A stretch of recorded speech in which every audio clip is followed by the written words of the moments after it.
जय मसीह की। परमेश्वर आपको बहुत आशीष दे। मेरी चैनल स्टैनली मैकवान को आप सब्सक्राइब करें। अगर अभी तक आपने सब्सक्राइब नहीं की तो उसको सब्सक्राइब करें और साथ में जो बेल आइकॉन है उसको भी टच करें ताकि आने वाले सारे वीडियो की खबर आपको समय पर वक्त पर मिलती रहे। और ऐसा करते हुए परमेश्वर के वचन फैलाने में मेरी सहायता करें। आमीन।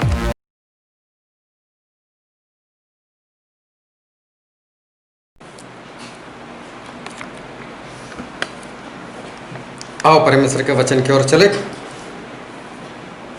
और बाइबल से पहला शमूएल उसका 13वां अध्याय, पहला शमूएल 13वां अध्याय और उसका 5 से लेकर 7 पद। फलिस्ती इजराइल से युद्ध करने के लिए इकट्ठे हो गए। 18,30,000 रथ और 6,000 सवार और समुद्र के तीर की बालू की खीनकों के समान बहुतों से लोग इकट्ठा हुए और बेतावेन के पूर्व की ओर जाकर मिकमाश में छावनी डाली। जब इजरायली पुरुषों ने देखा कि हम सकेती में पड़े हैं और सचमुच लोग संकट में पड़े थे, तब वे लोग गुफाओं, झाड़ियों, चट्टानों, गढ़ियों और गड्ढों में जा चुके और कितने इब्री यरदन पार होकर गाल और गिलाद के देशों में चले गए, परंतु शाऊल गिलगाल ही में रहा और सब लोग थरथराते हुए उसके पीछे हो लिए। परमेश्वर पिता का वचन हमारे बहुत ही आशीषित है और परमेश्वर पिता का वचन सच्चा है और बाइबल में लिखा है यदि तू सच्चाई को जानेगा तो सच्चाई तुझे आज़ाद करेगी। आज एक बार फिर बहुत ध्यान से हम परमेश्वर के वचन को सुनते हैं ताकि परमेश्वर जो कहना चाहते हैं वो हम समझ सके, ग्रहण कर सके और आने वाले समय में उसके अनुसार चलकर हम परमेश्वर के राज के वारिस बन सके। जब इज़राइल के लोग मिस्र देश से आज़ाद होकर जब रास्ते में थे और सारी जिम्मेदारी जो थी वो यहोशू के ऊपर आ चुकी थी और उस वक्त इज़राइल के लोग जो यरदन नदी थी उसके इस पार थे और इनको जाना था यरदन के उस पार। और उस वक्त नदी जो थी वो पानी से भरी हुई थी और यरदन का अर्थ होता है नीचे उतरना। और ये जो नदी है वो जब 1 मील चलती है तब 9 फुट की गहराई में चली जाती है और सबसे ज़्यादा गहरे वाली नदी मतलब ढलान वाली जो नदी है वो यरदन नदी है। और ढलान होने के कारण उसका जो पानी का बहाव होता है वो बहाव बहुत ही तेज होता है। अभी क्या हुआ कि ये सभी लोग यरदन के इस पार थे, पानी बहुत था, यरदन दोनों ओर पानी से पूर्ण रीति से वो भरी हुई थी। और हम पढ़ते हैं यहोशू की किताब में, यहोशू उसका 3रा अध्याय और उसका 15 पद। और संदूक के उठाने वाले यरदन पर पहुंचे और संदूक के उठाने वाले याजकों के पांव यरदन तीर के जल में डूब गए। यरदन का जल तो कटनी के समय के सब दिन अपने तट के ऊपर ऊपर बहा करता है। बाइबल में लिखा है कि यरदन का पानी कटनी के वक्त जो उसका तट होता है, उसका किनारा होता है, उसके भी ऊपर से जाता है। उस वक्त ये जो यरदन नदी थी वो पूर्ण रीति से भरी हुई थी, पूरी भरी हुई थी और इज़राइल प्रजा उनको उस पार जाना है, 1-2 लोगों को नहीं जाना है। और यहोशू वहाँ पर पहुँचे, साथ में पूरी इज़राइल प्रजा वहाँ पर पहुँची। उन लोगों ने ये सब कुछ देखा, यहोशू ने ये देखा। अभी देखने जाओ तो परिस्थिति ऐसी है कि यरदन नदी दोनों किनारों से ऊपर उसका पानी जा रहा है और पूरे फोर्स में, पूरे बहाव में, तेज बहाव में पानी जो है वो बह रहा है, कोई रास्ता दिखाई नहीं देता। और वहाँ पर ऐसा कोई ब्रिज नहीं है, पुल नहीं है कि जिसके ऊपर से इज़राइल के लोग उस पार जा सके। और तुरंत ब्रिज कोई बना नहीं सकता, ऐसी कोई भी परिस्थिति वहाँ पर है नहीं। यहोशू देख रहे कि परिस्थिति कुछ ऐसी है कि कुछ भी हम कर नहीं सकते। यहोशू वहाँ पर बेबस है, वो कुछ भी नहीं कर पा रहे। उनके ऊपर सारी जिम्मेदारी है कि उनको इस्राएल लोगों को उस पार ले जाकर उनको अपना वतन दिलाना, लोगों को मारकर भगाना। लेकिन सबसे पहली बाधा तो यही है, यरदन नदी, उसको क्रॉस कर कर जाए कैसे? ये गलती से भी हो नहीं सकता था, कुछ भी वहाँ पर हो नहीं सकता था। और बाइबल में ऐसा लिखा है, हम पढ़ते हैं यहोशू की किताब, उसका 3 अध्याय और उसका 2 पद। और 3 दिन के बाद 3 दिन तक यहोशू वहीं पर रुके। 3 दिन तक ये लोग यरदन के इस पार रुके रहे। जाए तो कैसे जाए, जाए तो कैसे जाए। 3 दिन तक वहाँ पर इनके पास किसी भी तरह का हल नहीं है। लेकिन बहुत ध्यान समझना, बाइबल में लिखा नहीं है यहाँ पर, लेकिन यहोशू 3 दिन लगातार प्रार्थना में बने रहे होंगे। 3 दिन और रात भी यहोशू जो है, मुझे लगता है खाए पिए बिना वो प्रार्थना में बने रहे होंगे। क्यों मैं ऐसा मानता हूँ या मैं ऐसा समझता हूँ? क्योंकि यहोशू का जीवन कुछ इस तरह का था। जब मूसा के साथ थे, और तब मिलाप वाला तंबू जो परमेश्वर ने बनाने को कहा था, मिलाप वाला तंबू वो काम करता था कि जिसमें इंसान जाता था और ऊपर से परमेश्वर उनको मिलने के लिए आते थे और आमने सामने उनकी बात होती थी। और मिलने के लिए ये मूसा जो थे वहाँ पर जाते थे। लेकिन बाइबल में ऐसा लिखा है, हम पढ़ते हैं निर्गमन का पुस्तक, उसका 33वां अध्याय, निर्गमन 33 और उसका 11वां पद। और यहोवा मूसा से इस प्रकार आमने सामने बातें करता था, जिस प्रकार कोई अपने भाई से बातें करे। और मूसा तो छावनी में लौट आता था। हाँ, मूसा तो मिला पाए तंबू से निकल आते थे और वापस छावनी में चले जाते थे।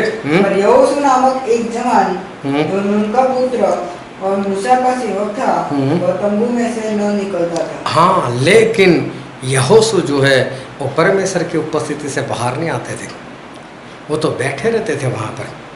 तो यहोशू जो है, उनके जीवन से पता चलता है कि शुरू से उनका जीवन कुछ इस तरह का था कि परमेश्वर के साथ समय बिताना उनको अच्छा लगता था। कुछ भी हो तो पहले परमेश्वर। जब आकान नाम के एक व्यक्ति ने जब पाप किया और पाप की वजह से इस्राएल के कुछ लोग मारे गए, तो यहोशू को नहीं पता चला है क्या। तब भी यहोशू जो है वो प्रार्थना में बैठ गए थे कि नहीं परमेश्वर, मुझे बताओ ये क्या है। तो यहोशू के जीवन को देखकर ऐसा लगता है कि जैसे ये लोग यरदन के पार आए होंगे और यहोशू ने मामला देखा होगा, इधर उधर घूम कर देखा होगा, यरदन है, बिना यरदन को क्रॉस किए हम अंदर नहीं जा सकते, यरदन को किसी भी तरह से क्रॉस करना है।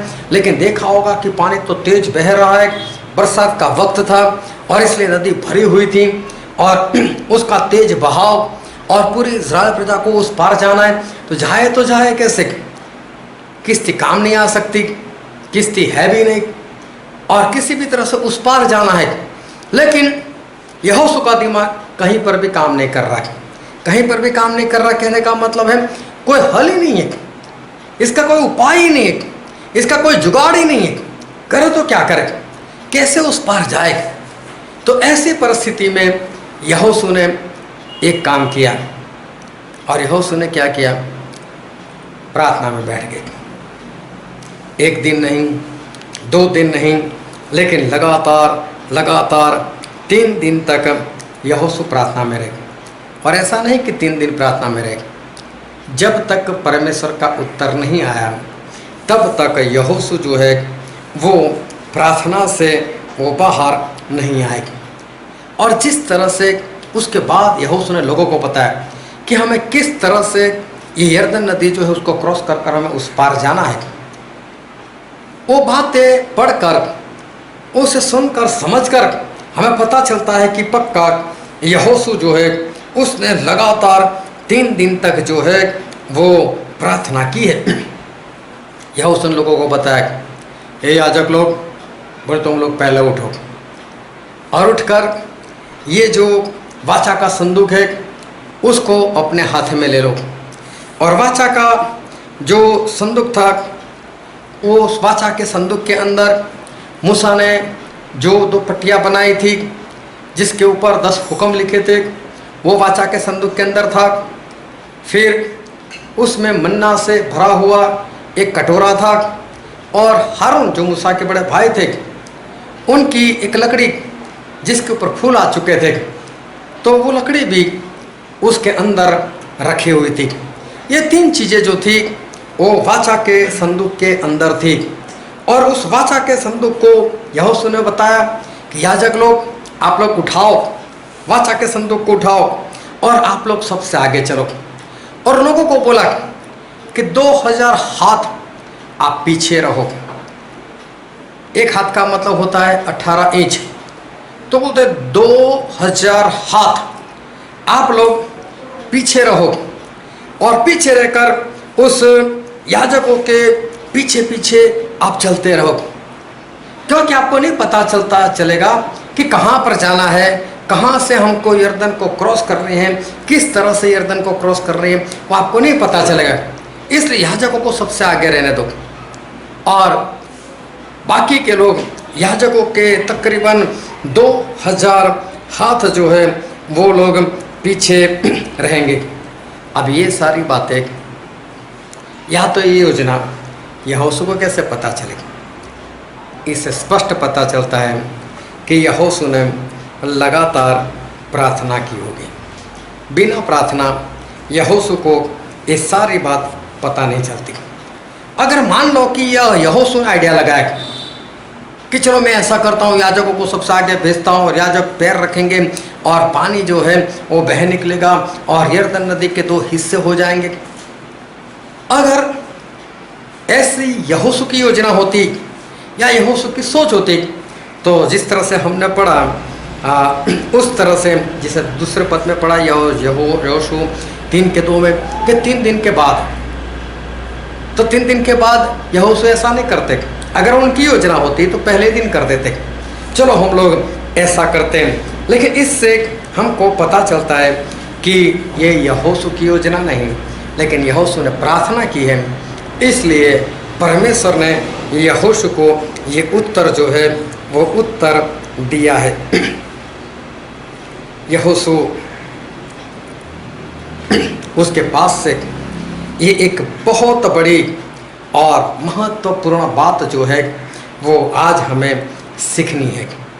यहोशू के पास से, उनके जीवन से एक बहुत बड़ी और एक महत्वपूर्ण बात जो है वो हमें यहाँ पर सीखनी है। यरदन जो दोनों किनारे से ऊपर पानी जा रहा है, पूरा तेज बहाव है, पूरे इज़राइल को उस पार जाना है, वहाँ पर कोई हल नहीं है, कुछ भी कर ही नहीं सकते, बस हम उसको देख ही सकते। समझो बीच में एक अमेज़न के जंगल में आग लग गई थी, कोई हल ही नहीं दिख रहा था, क्या करें, कैसे करें, किस तरह से आग बुझाए। आग फैलती जा रही थी, कभी दूर से पानी, कभी ऊपर से पानी, कभी ये कभी वो। लेकिन सही में इंसान जो है वो कुछ करता था, लेकिन देखने जाओ तो उसके पास कोई हल नहीं था। यहाँ पर यहोशू जब यरदन को देखते हैं तो कोई हल नहीं दिखता, कोई हल है ही नहीं, कुछ कर ही नहीं सकते। और जब कुछ नहीं कर सकते ऐसा पता चलता है तो अभी यहोशू जो है वो अपना दिमाग लगाना बंद करते, बोले छोड़ो, क्या सोचना कि क्या हो सकता है। लेकिन वो तो प्रार्थना में बैठ गए, और वो भी कब तक, जब तक परमेश्वर से उत्तर नहीं मिलता तब तक बिना दिमाग लगाए वो तो प्रार्थना के ऊपर प्रार्थना में बैठ गए। और बाद में परमेश्वर जो है वो परमेश्वर का उत्तर यहोशू को मिला। जब इज़राइल के लोग उस पार चले गए, और जब उस पार चले गए तो एक दूसरी मुसीबत जो है वो उनके ऊपर आ पड़ी। अभी दूसरी मुसीबत क्या थी? दूसरी मुसीबत थी यरीहो की दीवार, यरीहो की शहरपनाह। अभी इज़राइल लोगों के ऊपर और ख़ास करके यहोशू के ऊपर एक दूसरी मुसीबत जो है वो आ पड़ी। ये जो शहरपना है, वो शहरपना मैंने ऐसा सुना था कि 10 ट्रक उसके ऊपर चल सकते हैं एक साथ में, एक के पास एक रख कर। अगर इतनी चौड़ी दीवार हो तो मुझे तो लगता है आज के ज़माने में भी उसको तोड़ पाना नामुमकिन के समान है। अभी उस ज़माने में अगर इतनी चौड़ी दीवार हो या चाहे कितनी भी चौड़ी होगी, लेकिन एक बात पक्की थी कि उसको तोड़ना असंभव था। अभी तो सिर्फ इन लोगों ने यर्दन को पार किए हैं, सिर्फ यर्दन को पार किए। अभी कोई देश, कोई शहर, कोई गांव वहाँ पर आया नहीं है। सबसे पहले जो आया वो ही यरीहो। और यरीहो ऐसा शहर कि जिसके चारों ओर जो है ऐसी बड़ी शहरपना, इतनी मजबूत कि उसको तोड़ना असंभव। यहोशू अपनी आदत के अनुसार वो यहाँ पर भी वो प्रार्थना में बैठ गए। जब प्रार्थना में बैठ गए होंगे, और कब तक? जब तक परमेश्वर की ओर से उत्तर नहीं आया तब तक। और बाद में परमेश्वर का उत्तर आया और यहोशू को बोला, यहोशू कुछ नहीं करना है, आप लोगों को हर रोज़ ये जो यरीहो है उसके चारों ओर एक चक्कर लगाना है। हर रोज़ एक चक्कर, 6 दिन तक एक एक चक्कर लगाते रहो, मतलब 6 दिन के 6 चक्कर। फिर परमेश्वर ने बोला 7वें दिन आपको 7 चक्कर काटने हैं। देखो, हर रोज़ एक चक्कर, 7वें दिन एक ही दिन में, 7वें दिन में 7 चक्कर काटना है। और उसके बाद जोरों से आप लोग चिल्लाना, और दीवार जो है वो दीवार टूट जाएगी। अभी यहोशू ने सभी लोगों को बता दिया हमें ऐसा करना है। 6 दिन 6 चक्कर और 7वें दिन 7 चक्कर काट कर भी आए। उसके बाद जैसे ये लोग चिल्लाए, बाइबल में लिखने के अनुसार वो शहरपना, वो दीवार, वो पूर्ण रीति से वो टूट गई। अभी ध्यान से समझना, यरदन के पास यहोशू ने देखा मेरे से कुछ नहीं हो सकता, कोई भी जुगाड़ काम नहीं कर सकता, कोई भी जुगाड़ काम नहीं कर सकता, कोई ब्रिज नहीं बना सकते।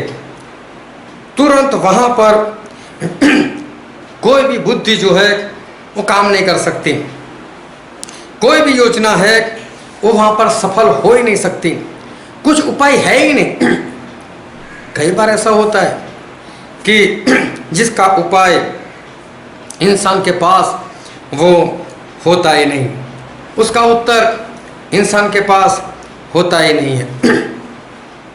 अभी यरीहो के पास आए तो वहाँ पर भी ऐसा, इतनी बड़ी शहरपना, इतना बड़ा कोट, इतनी बड़ी दीवार, कोई भी हल नहीं है। यहोशू ने कुछ नहीं सोचा, क्योंकि देख रहे मैं कुछ कर ही नहीं सकता, मेरे से कुछ होने ही वाला नहीं है। तो यहोशू ने ऐसा नहीं बोला चलो बड़े बड़े लोग इकट्ठा हो जाओ, तेरे मन में कोई आइडिया आता है? वे काले, तेरे अंदर कुछ आइडिया आता है? देखने कोट को तोड़ने के लिए क्या किया जाए, कुछ हो रहा है? किसी के पास कुछ है ही नहीं।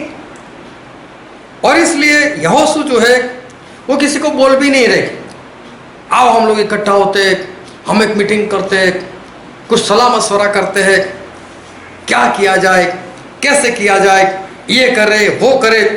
लेकिन यहोशू ने देखा कुछ हल है ही नहीं, तो छोड़ो, कुछ करना ही नहीं है, फोकट में क्यों समय बर्बाद करें जब इसका कोई हल ही नहीं दिख रहा है, कोई उपाय जो है उसका देख ही नहीं रहा है, तो क्या करें।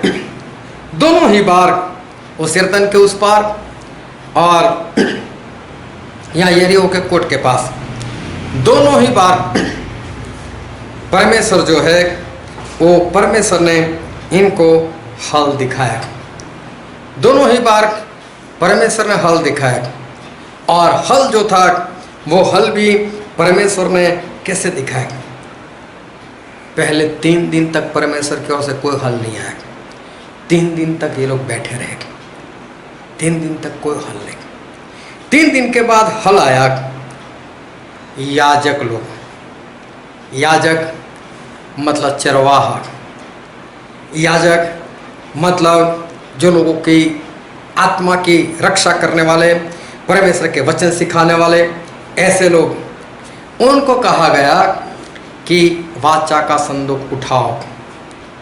और वाचा का संदूक मतलब जिसके अंदर परमेश्वर की आज्ञा है। अगर आज्ञा मानोगे तो मन्ना मतलब परमेश्वर की आशीष वो आपके ऊपर बरसती रहेगी, आज्ञा मानोगे तो। और उसी के अंदर हारून की लकड़ी कि जिसको फूल आ चुके थे सूखी हुई लकड़ी में, और वो भी एक ही रात में। और वो ये कहना चाहते हैं कि अगर आप परमेश्वर की आज्ञाकारी करोगे तो परमेश्वर की कृपा होगी और परमेश्वर आपको एक ऊंचा पद देंगे। बहुत लोग थे, लेकिन हारून को परमेश्वर ने प्रधान याजक बनाया, किसी और को नहीं बनाया। मतलब परमेश्वर की कृपा हो गई। आज्ञा मानने से ये काम जो है वो होते। तो परमेश्वर ने बताया, हल बताया, याजक लोग, चरवाहे लोग, आत्मा की संभाल लेने वाले लोग, लोगों को सिखाने वाले लोग, अब काम करो, वाचा का संदूक उठाओ, परमेश्वर का वचन, परमेश्वर की कृपा, परमेश्वर की आशीष सभी को उठाओ। और अब सबसे आगे ये लोग तो बेचारे विश्वासी है, उनको नहीं पता चलता है कहाँ जाना है, किस तरह से जाना है और कैसे चलना है। और हम पढ़ते हैं यहोशू में, यहोशू उसका 3रा अध्याय और उसका 4था पद। परंतु उसके और तुम्हारे बीच में 2000 के हाथ लगभग अंतर रहे। हाँ, परमेश्वर ने बताया कि याजक और तुम्हारे बीच में तकरीबन 2000 हाथ का अंतर रहे। हाँ, तुम संदूक के निकट में जाना, तुम संदूक के निकट मत जाना, ताकि तुम देख सको कि किस मार्ग से तुमको चलना है, क्योंकि तुम्हें पता चले कि किस मार्ग से तुम्हें जाना है। फिर क्योंकि अब तक इस मार्ग पर होकर नहीं चले। हाँ, परमेश्वर बोलते हैं क्योंकि इस मार्ग पर अभी तक तुम लोग नहीं चले।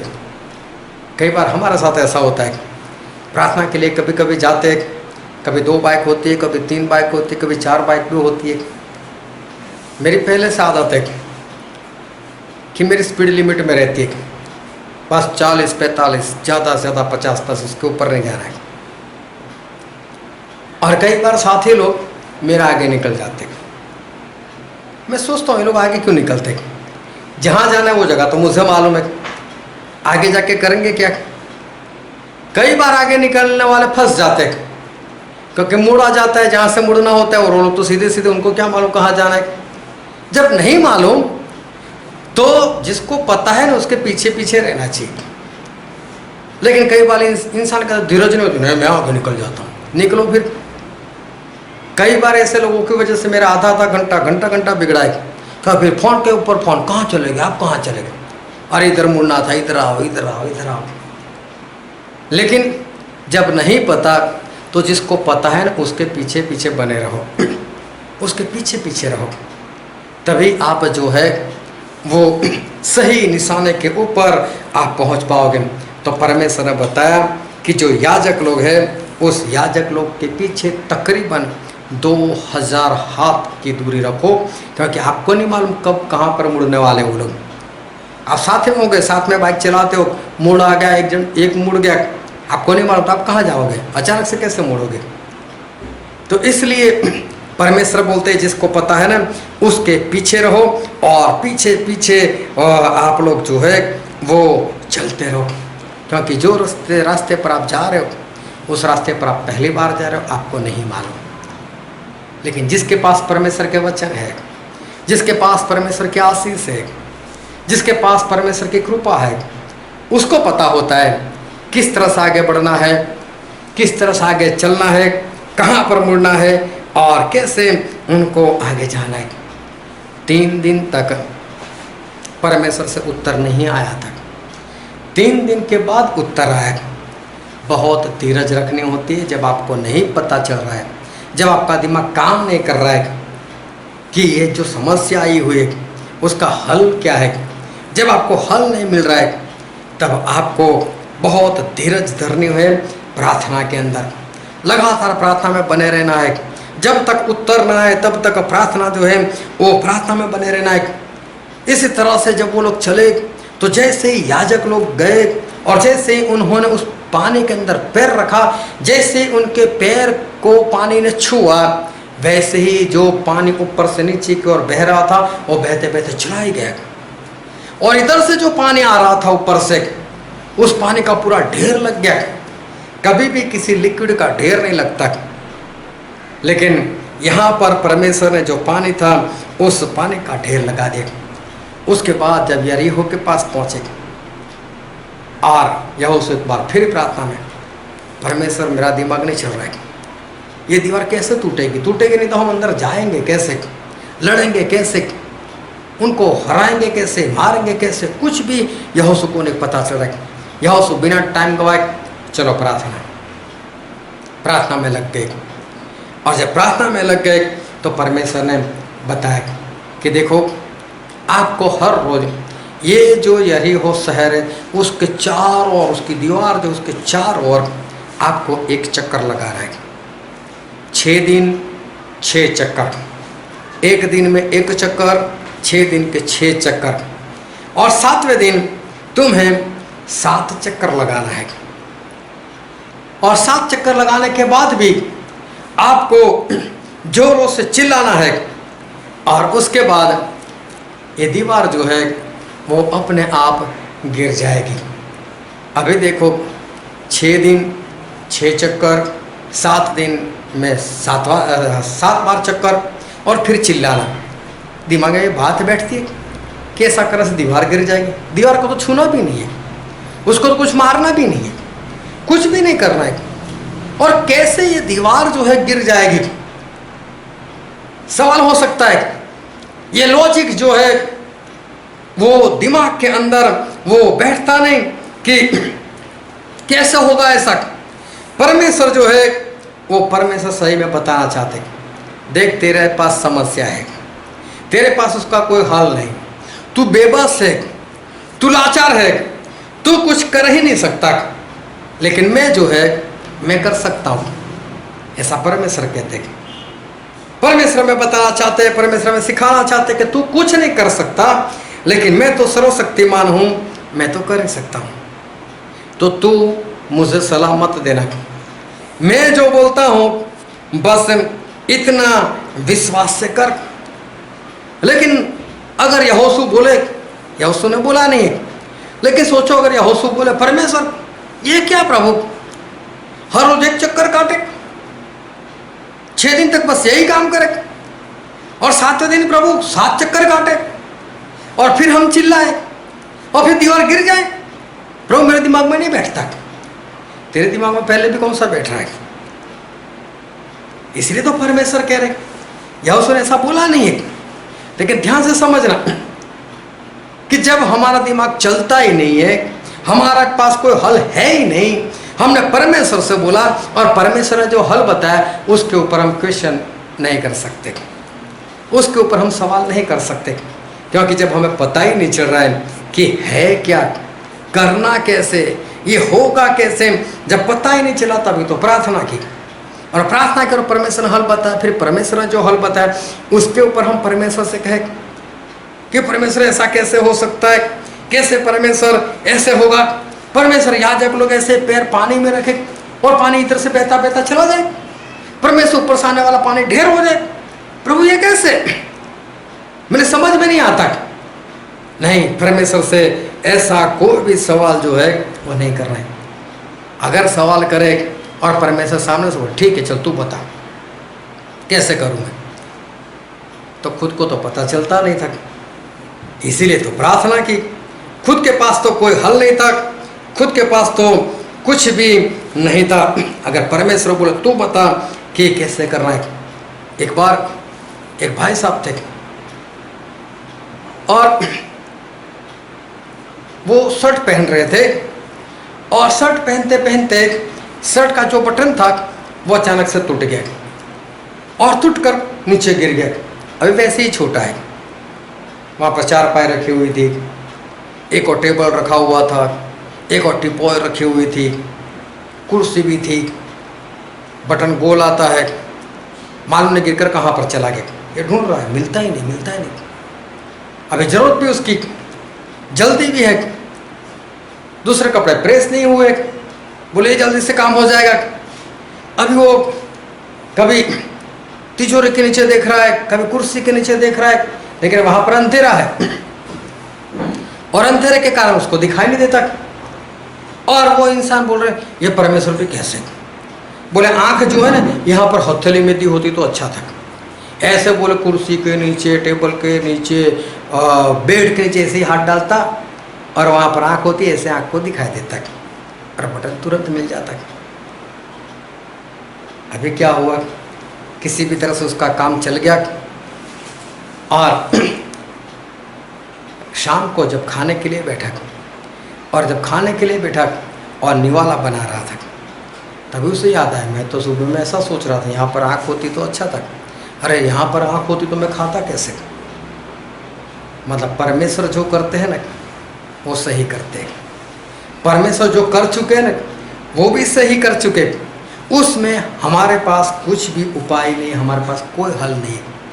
हम परमेश्वर ने जितनी भी रचना की है कहीं पर भी परमेश्वर की गलती जो है वो हम निकाल ही नहीं सकते। और इसलिए परमेश्वर हमें यही सिखाते हैं, जब तुझे नहीं पता चलता, जब तेरे पास कोई हल नहीं, बस तू चुप हो जाए।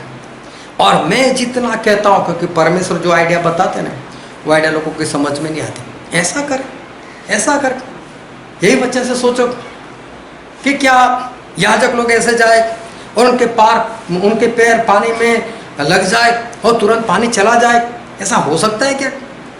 क्या किसी दीवार के चारों ओर हर रोज 6 दिन तक एक बार घूमो और 7वें दिन 7 बार घूमो तो क्या दीवार गिर जाएगी? चिल्लाने से गिर जाएगी। यरीहो की दीवार तो बड़ी थी, आप ऐसा करो एक ईंट भी नहीं गिरेगी। तो हमारे दिमाग में ये बात जो है वो बात नहीं बैठती, लेकिन पहले भी हल नहीं था हमारे पास। तो परमेश्वर जो बोलते हैं ना उसके ऊपर शक मत करो, विश्वास के सिवा हमारे पास कुछ रहा ही नहीं। जो बोलते हैं बिंदास से किया करो। एक बार एक परिवार छोटा सा, और उन लोगों ने सोचा कि हम घर में डोसा बनाते। अब डोसा जो पत्नी को बनाना नहीं आता और पति जो है उसको डोसा बनाना आता है। तो जो कुछ पुडिंग वगैरह, जो खीरा पुडिंग वो लेकर आए और पति जो है वो किचन में चला गया बनाने के लिए। अभी वो जो पुडिंग था, जो उसका मिक्सिंग किया हुआ था, उसके अंदर वो गाढ़ा था। तो पति जो है पानी डाल रहे और पत्नी बोल इतना मत डालो, इतना मत डालो, पतला हो जाएगा, पतला हो जाएगा। फिर जब नमक डाल रहे अरे देखो ज़्यादा नमक ना गिर जाएगा, इतना ही डालो, बस बस बस ये करो। पति ने बोला एक काम कर तू बना ले। बोले मुझे कहाँ आता है? तो नहीं आता तो फिर चुप बैठना, जब आता नहीं तो फिर चुप बैठो। तो परमेश्वर यही कहना चाहते कि जब तुम्हारे पास हल नहीं और जब मैं कुछ बताता हूँ तब खिटपिट क्यों करते हो? फिर तो आपके पास एक ही रास्ता है और वो है सिर्फ और सिर्फ मैंने जो बताया बस उसको विश्वास से आप करो। और जब ऐसा ही किया, 6 दिन में 6 चक्कर, 7वें दिन में 7 चक्कर, और जैसे ही चिल्लाए सही में वो शहरपना यरीहो की जो सबसे बड़ी थी वो तो गिर पड़ी। और यहोशू लोगों ने उस शहर को अपने वश में कर लिया। अभी क्या हुआ, आगे बढ़े और ए नाम का एक छोटा सा शहर आया। अभी क्या हुआ, लोगों ने बताया, जो लोग जासूस लेकर आए, वेद लेकर आए, उन लोगों ने बताया यहोशू तो बहुत छोटा सा शहर है। तो बोले सब लोग लड़ने के लिए नहीं जाएंगे, हम ज़्यादा से ज़्यादा 2 या 3 हज़ार जाएंगे, ज़्यादा नहीं जाना हमको। यहोशू बोला ठीक है, फिर 3 हज़ार लोग चले जाओ। अभी 3000 लोग चले गए, लेकिन हुआ क्या, छोटा सा शहर, और ए वालों ने इजराइल लोगों को मारकर भगाए, 36 लोग तो मर गए। और यहोशू जो घबरा गए, ये कैसा, सोच रहे दिमाग में कुछ आ नहीं रहा, इजराइल अगर हार जाए, जिसके साथ परमेश्वर, जिनकी लड़ाई परमेश्वर लड़े, हार जाए, ये नहीं हो सकता। कुछ भी दिमाग में बैठ नहीं रहा, कोई हल नहीं है, हारे क्यों, हारे क्यों, इतना बड़ा यरीहो वहां पर नहीं हारे, यहां पर कैसे हार गए। लेकिन आकान नामक एक व्यक्ति था जिसने कुछ वहां पर चोरी कर ली थी, और कुछ श्रापित चीजें जो थी वो उसने अपने पास रख ली थी। लेकिन यहोशू की पुस्तक में लिखा, यहोशू उसका 7वां अध्याय उसका 6वां पद, और यहोशू ने अपने वस्त्र फाड़े और वह और इजरायली वृद्ध लोग यहोवा के संदूक के सामने उनके बल गिरकर पृथ्वी पर सांझ तक पड़े रहे। हाँ, शाम तक वो लोग धरती पर पड़े रहे। यहोशू ने कपड़े फाड़े, से कैसे हो सकता है, दुख जाहिर किया और परमेश्वर के सामने गिर पड़े। अरे मालूम नहीं कब से गिरे होंगे, सुबह के गिरे होंगे, दोपहर में गिरे होंगे, मालूम नहीं, लेकिन शाम तक गिरे पड़े। और यहाँ पर सिर्फ शाम तक कहने का मतलब नहीं कि शाम तक, लेकिन शाम तक का मतलब होता है जब तक परमेश्वर आए तब तक। अगर शाम को परमेश्वर नहीं आए होते हैं तो रात में भी पड़े रहते ही यहोशू, जब तक उत्तर ना मिलता तब तक। लेकिन शाम को परमेश्वर आ गए, परमेश्वर ने यहोशू को उठाया, यहोशू उठ, क्यों बोले कपड़े फाड़े। यहोशू बोलते परमेश्वर क्या करूं, ये लोग हारे कैसे, मेरे पास कोई बात ही नहीं, कोई हल नहीं इस समस्या का, 36 लोग मर कैसे गए। और फिर परमेश्वर ने बताया आकान ने पाप किया है। यहोशू कैसे ढूंढते आकान को, उनकी समझ में तो कुछ भी नहीं आया था। और ध्यान समझना, कई बार ऐसी यरदन नदी के समान समस्या आती है, दोनों किनारे से बहती रहती है, उस पार जाना है लेकिन जा नहीं सकते, कोई हल नहीं, कोई किश्ती नहीं, कुछ भी नहीं, उस पार जा ही नहीं सकते। तब करना क्या है। कई बार यरीहो की दीवार के समान समस्याएं या ऐसे कोई सवाल आ जाते हैं, ऐसी कोई घटनाएं हो जाती है जिसका कोई हल हमें नहीं मिलता है। करे तो क्या करे, किस तरह से इस दीवार को गिराए, कोई हल नहीं, सब कुछ नामुमकिन, कहीं पर भी मुमकिन जैसे कोई बात नहीं दिखाई देती, करे तो क्या करे। जब ऐसे आकान के समान कोई समस्या आ जाती है, करे तो क्या करे, कुछ भी नहीं दिखाई देता, कुछ भी समझ में नहीं आता। कई बार ऐसी परिस्थिति आ जाती है और तब क्या होता है, इंसान बौखला जाता है, क्या करो क्या करो, ये करो, इंसान बौखला जाता है। अब क्या होगा, कैसे करूं, क्या करूं। शाऊल राजा वो बौखला गए। एक बार फलिस्ती लोग चढ़ाई कर कर आ गए और शाऊल ने भविष्यवक्ता को बुलाया, बोले देखो तो परमेश्वर क्या कहते हैं, परमेश्वर क्या कहते हैं। परमेश्वर बोलते हैं शाऊल मेरे रास्ते पर चलता ही नहीं, मेरी आज्ञा मानता ही नहीं, सुनना ही नहीं, उसके साथ मुझे बातें नहीं करनी। भविष्यवक्ता ने बता दिया परमेश्वर तेरे साथ बात करना नहीं चाहते। शाऊल बोलता है कोई बात नहीं, प्रार्थना की परमेश्वर मेरे साथ बात करो, मुझे सपना दो, सपने से बात करो। सो गए, सपना भी नहीं आया। शाऊल ने चिट्ठियां डाली बनाकर, परमेश्वर चिट्ठियों से तो बात करो, परमेश्वर चिट्ठी से भी उत्तर देना मना कर दिया। शाऊल बौखला गए, क्या करूं क्या करूं। और शाऊल ने क्या किया, और हम पढ़ते हैं बाइबल में पहला शमूएल उसका 28वां अध्याय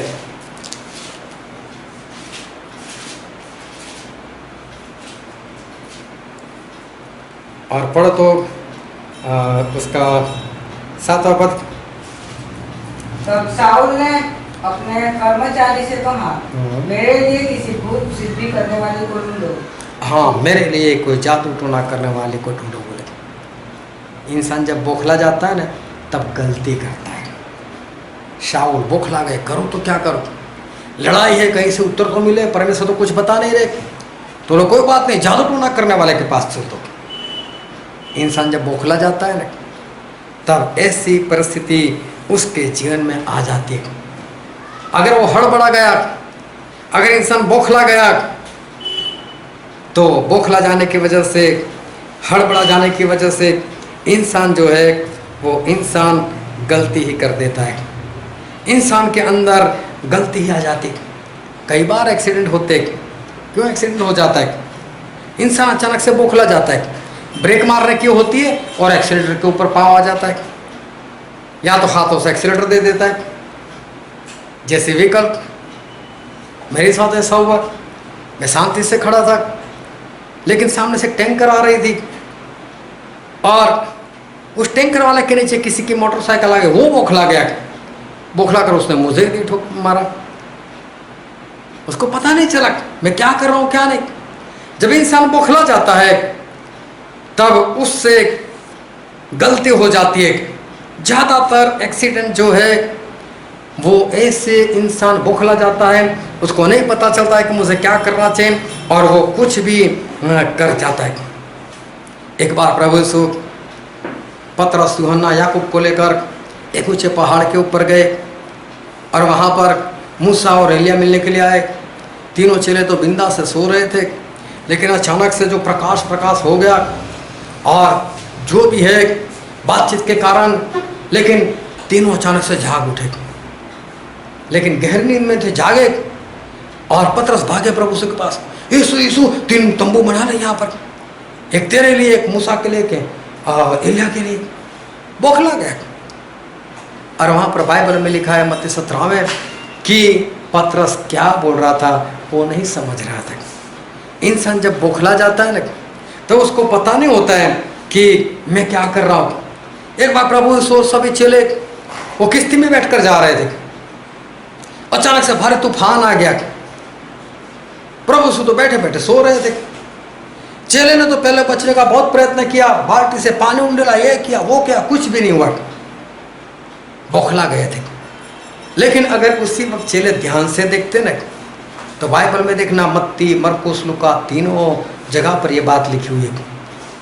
मत्ती 8 में ये बात लिखी हुई है, मरकुस में भी लिखी है, यूहन्ना में भी लिखी। उसको ध्यान से पढ़ोगे ना तो आपको पता चलेगा।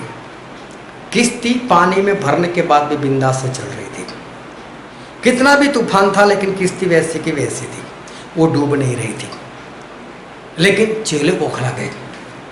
इंसान हड़बड़ा जाता है, बौखला जाता है तूफान को देखकर, कुछ हो जाएगा हो जाएगा हो जाएगा। बाहर भूकंप हो गया और सभी लोग घर छोड़कर भाग गए। अरे तुझे तो परमेश्वर ने बचा कर रखा है, तेरे घर को तो परमेश्वर हिलने भी नहीं, तो बाहर लोग चिल्लाए भूकंप भूकंप, तू बाहर भागा। इंसान बौखला जाता है, मैं तो जहाँ बैठा वहाँ तो कुछ नहीं हो रहा है, तो फिर मुझे भागने की क्या जरूरत है। लेकिन इंसान जब बौखला जाता है ना तब बौखला जाने से वो कुछ भी गलती जो है वो गलती कर बैठता है। किश्ती बिंदास से जा रही थी, वो डूब नहीं रही थी, लेकिन चेले बौखला गए। और बौखला जाने के बाद यीशु ने, उठ उठ, हम ना सोए जा रहे, तू सो रहा है तू। इंसान बौखला जाता है। प्रभु सुख बोल, तू सोया पड़ा है, देखता नहीं हम लोग ना सो जा रहे। अरे कहाँ ना सोए जा रहे, मैं खुद तो बैठा हूँ किश्ती के अंदर, जब मैं शांति सो रहा हूँ तुम भी सो जाओ, कुछ नहीं होने वाला। जब परमेश्वर साथ में तो क्या होने वाला है।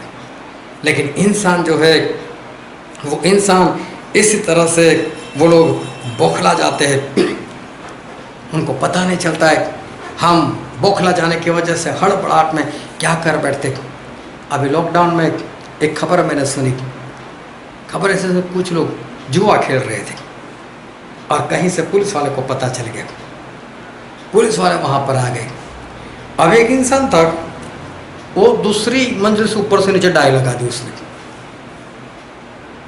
उसके पैर फ्रैक्चर हो गए, उसको अस्पताल में डाल दिया गया। उसका एक रिश्तेदार उसको मिलने के लिए गया, उस रिश्तेदार ने मुझसे बात बताई। उसको बोले यार पुलिस आई लेकिन तू भागा क्यों, तेरी जेब में कितने पैसे? बोले 150 रुपये थे। वो 150 रुपये की वजह से भागा, 150 बचाने के चक्कर में ये अस्पताल में कितना खर्च हो गया। सही में 150 बचाने की फिक्र में नहीं, लेकिन अचानक से पुलिस वाला को देखना हड़बड़ा गया, क्या करो कूद पड़ो। पुलिस के हाथ में भी आ गया, केस भी लग गया, पैर भी टूट गया, सभी जगह से नुकसान।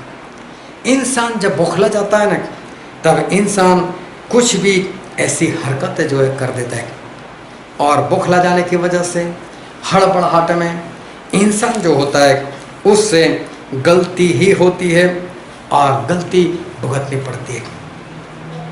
जो वचन आज हमने पढ़ा था पहला शमूएल उसका 13वां अध्याय, और हमने पढ़ा था 5, 6 और 7 पद। अगर आप उसके 1 से 4 पद पढ़ोगे तो वहाँ पर ऐसा लिखा है कि योनातान जो थे साउल के बेटे, उसके पास भी कुछ लोग थे सैनिक लोग, और उसने तो फलिस्ती लोगों को मार दिया था। मतलब योनातान बिंदास है, परमेश्वर है साथ में, हमें कुछ नहीं होने वाला। लेकिन फलिस्ती ने देखा कि योनातान मार रहा है हमको, तो वो लोग समुद्र की बालू के समान और लोग इकट्ठा हो गए, सभी लोग आने लगे, सभी लोग आने लगे। और ये जो शाऊल थे, साउल घबरा गए, बौखला गए, हड़बड़ा गए। क्यों? क्योंकि जो इज़राइल के लोग थे ना, वो डर के मारे भागने लगे। कोई गुफाओं में छुपने लगा, कोई पहाड़ों के ऊपर चढ़ गया, कोई कहाँ कहाँ पर भाग गया। और ये शाऊल बौखला गया, अब क्या होगा मेरा, अब क्या होगा। वो तो गिलकाल में ही ठहरे हुए थे, लेकिन पूरी तरह से घबरा गए, बौखला गए, क्योंकि सामने ढेर सारे लोग, अभी सामने समुद्र के बालों के समान लोग। और साउल राजा डर गए, बौखला गए, हड़बड़ा गए, क्या करो क्या करो क्या करो। और फिर उसके 8वें पद में पढ़ो तो पहला शमूएल 13वां अध्याय। वह शमूएल के ठहराए हुए समय अर्थात 7 दिन तक बाट जोता रहा, परंतु शमूएल गिलगाल में न आया, और लोग उसके पास से इधर उधर होने लगे। हाँ, तब साउल ने कहा, होम बलि और मेल बलि मेरे पास लाओ। हाँ, अब शमूएल जो थे उनको होम बलि चढ़ानी थी। अबे शाऊल इतने बौखला गए थे, शमूएल ने आया, शमूएल ने आया। और उसका वक्त तो होने दो, शमूएल पक्का आ जाएंगे। परमेश्वर के लोग कभी भी कहीं पर भी लेट नहीं होते, वो समय पर पहुंच ही जाते। लेकिन बौखला जाने की वजह से शाऊल को लग रहा वक्त हो गया, वक्त हो गया, अभी तक नहीं आए। बोले भी क्या करें? बोले लाओ बलि मैं ही दे देता हूँ, होम बलि मैं ही कर देता हूँ। और जो शमूएल को करना था वो काम शाऊल ने कर दिया। बौखला गए, गलती हो गई। और उसके बाद वहाँ पर शमूएल आए। पढ़ो तो 10वां पद उसका। ज्यों ही वह होम बलि को चढ़ा चुका, तो क्या देखता है कि शमूएल आ पहुंचा। हाँ, साउल उससे मिलने और नमस्कार करने को निकला। हाँ, पढ़ो आगे। शमूएल ने पूछा, तूने क्या किया? उसने कहा, जब मैंने देखा कि लोग मेरे पास से इधर उधर पहुंच रहे हैं और तू ठहराए हुए दिनों के भीतर नहीं आया और फलिस्ती मिकमास में इकट्ठा हुए हैं, तो मैंने सोचा कि फलिस्ती गिलगाल में मुझ पर अभी आ पड़ेंगे, और मैंने यहोवा से विनती भी नहीं की है, अतः मैंने अपनी इच्छा न रखते कि होम बलि चढ़ाया। हाँ, अभी शाऊल को पता चला कि बौखलाहट में जो मुझे नहीं करना था वो मैं कर बैठा। अब शमूएल आने से कुछ हौसला बढ़ा। हाँ, शमूएल आ गए, लेकिन बौखलाहट में क्या किया? जो नहीं करना था वो कर दिया। फिर आगे पढ़ो क्या हुआ। शमूएल ने साउल से कहा, शमूएल ने साउल से कहा, तूने मूर्खता का काम किया। तूने मूर्खता का काम किया। तूने अपने परमेश्वर यहोवा की तूने अपने परमेश्वर यहोवा की आज्ञा को नहीं माना। आज्ञा नहीं मानी। नहीं तो यहोवा तेरा नहीं तो अगर तूने मानी होती तो, नहीं तो यहोवा तेरा राज्य यहोवा तेरा राज्य इस्राएल के ऊपर सदा स्थिर रखता। सदा स्थिर रखते। बोले तेरा राज्य सदा स्थिर रहता, लेकिन तूने गलती की, इसलिए क्या होगा? अभी पढ़ो आगे। कौन तो तेरा राज्य बना न रहेगा। अब तेरा राज्य नहीं बना रहेगा। और यहोवा ने अपने लिए एक ऐसे पुरुष को ढूंढ लिया है जो उसके मन के अनुसार है। हाँ, परमेश्वर ने अभी अपने मन पसंद एक इंसान को ढूंढ लिया। बहुत ध्यान समझना, बौखलाहट में हमेशा गलती होती है। जब आप बौखला जाते हो, जब हड़बड़ा जाते हो, तो उसमें हमेशा इंसान की गलती होती है, और वो गलती इतनी भारी हो जाती है कि फिर उसका कोई हल नहीं रहता। यहोशू के जीवन में ऐसा होता रहा। यरदन नदी उस पार जाए तो जाए कैसे? बौखला जाना चाहिए, हड़बड़ाहट में कैसे जाओ, क्या करो, ये करो, वो करो। फिर कुछ भी गलती हो जाती थी। लेकिन यहोशू बौखलाया नहीं, शांत। पानी बह रहा है, बहाव तेज है, दोनों किनारे के ऊपर से पानी जा रहा है, मैं कुछ नहीं कर सकता। घुटनों के बल आ जाओ, परमेश्वर से प्रार्थना करो, परमेश्वर मेरी परिस्थिति ऐसी है, क्या करूं। लगातार प्रार्थना। कब तक? जब तक परमेश्वर पास में नहीं आता। कहते नहीं यहोशू उठ, याजकों को बोल, वाचा का संदूक उठाए, वहां पर जाए, बाकी के लोग 2000 हाथ पीछे चले, और जैसे उनके पैर उस नदी के पानी को छुएंगे, पानी इधर का इधर निकल जाएगा, ऊपर वाला पानी ढेर होता जाएगा। अब यहोशू पूछते नहीं प्रभु ऐसा कैसे होगा, पहले से पता है मेरे से नहीं हो रहा है। बौखलाए नहीं, क्या करेंगे क्या करेंगे। बौखलाहट में तो कई बार लोग परमेश्वर करते हैं नहीं तो मैं क्या करूं। लेकिन यहोशू शांत। और आज हमें यहोशू पास से यही बात सीखनी है। कभी भी जब बौखला जाओ, कभी भी ऐसी परिस्थिति आ जाए, तब पहले अपने आत्मा को शांत करो। शांत हो, कुछ नहीं होता, कोई बात नहीं, परमेश्वर है, परमेश्वर के पास जाओ, प्रार्थना करो तब तक जब तक परमेश्वर आके आपको हल ना बताए, तब तक प्रार्थना करते रहो। और परमेश्वर आपके जीवन में पक्का हल लेकर आएंगे, और परमेश्वर आपके जीवन में पक्का काम करेंगे ही करेंगे। बौखला मत जाओ। दूसरी बार यरीहो की दीवार, कोई बात नहीं, परमेश्वर आप करो। परमेश्वर बोलते हर बार एक चक्कर। क्यों परमेश्वर 7-7 दिन लगा रहे? क्यों परमेश्वर 3-3 दिन लगा रहे यरदन को पार करने में? क्यों 7 दिन उस यरीहो के लिए? क्योंकि परमेश्वर देखना चाहते कि जब तू कर ही नहीं सकता, तेरे पास कोई हल है ही नहीं, मुझसे दूर कर भी नहीं कर पाएगा, तो फिर तेरे पास धीरज होनी चाहिए, तेरे पास शांति होनी चाहिए, और मैं जो बोलता हूं वो करने में तेरा विश्वास होना चाहिए। जब बौखलाहट की बारी आती है, ऐसी परिस्थिति आती है, तब आपको ये काम करना है, शांत होकर प्रार्थना करनी है। वो भी तब तक जब परमेश्वर का उत्तर ना आए, धीरज में बने रहना है, और धीरज के साथ परमेश्वर जो भी बोलते बिना शक के करो, हो जाएगा। पूरी रात मछली पकड़ने के बाद जब पतरस की जाल में एक भी मछली नहीं आई, और प्रभु सुनो बोला कि मैं कहता हूं कि गहरे जल में जाल डाल, और मछली आई, क्योंकि परमेश्वर कहते तो धीरज के साथ करना है। पतरस बोलता पूरी रात प्रभु हमने तो मछली पकड़ी, लेकिन प्रभु उसको देखते कोई बात नहीं प्रभु, आप कहते हैं तो कर ही देता हूं, किया तो हुआ नहीं।